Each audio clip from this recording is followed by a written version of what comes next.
Last week, the House of Commons made history by becoming the first parliament in the world to declare a climate emergency. The vote, forced by Jeremy Corbyn in the Labour Party, follows a huge wave of climate action, including young people striking from school in their thousands, and civil disobedience from Extinction Rebellion on a scale not seen since the peace movements of the 1980s. With climate change already wreaking havoc across the world, this declaration is clearly long overdue. India is currently experiencing the strongest tropical cyclone to make landfall in decades, while Cyclone Idai destroyed around 90% of the city of Beira in Mozambique when it hit southeastern Africa in March. Worse still, the IPCC predicts that if we continue down our current path, by the end of this century we'll be looking at 3 or even 4 degrees of average global warming. At 4 degrees, rising sea levels will mean the Maldives, the Marshall Islands and much of Bangladesh would be underwater. In the US, we can expect wildfires to cause 16 times as much devastation as they do today.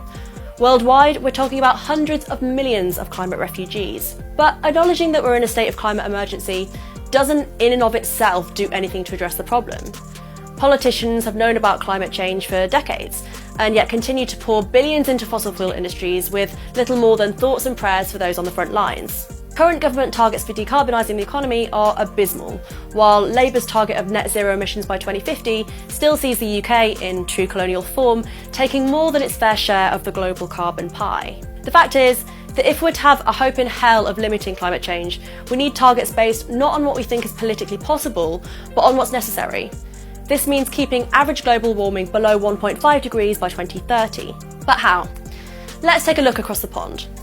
Since dancing her way onto the US political stage in 2018, Democratic Congresswoman cum skincare guru Alexandria Ocasio-Cortez has led the way in championing the so-called Green New Deal. This is a plan for a huge state-led programme of investment and regulation to transition every part of the US economy from fossil fuels to renewables within a decade, in a mobilisation unlike anything seen by our generation. But climate change isn't the only problem the Green New Deal sets out to address.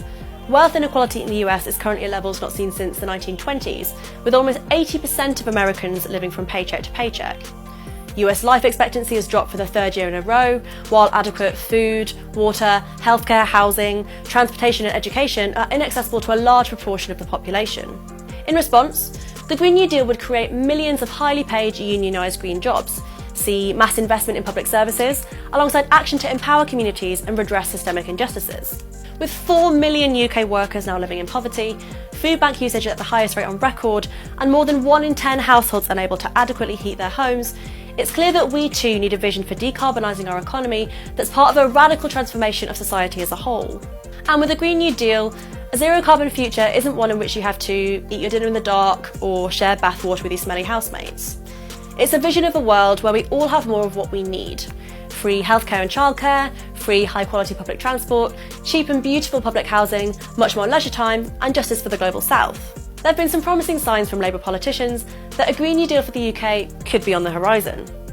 Over the last month, the Shadow Front Bench have outlined plans for a green industrial revolution to reimagine the economy so it meets the demands of climate breakdown and works for everyone.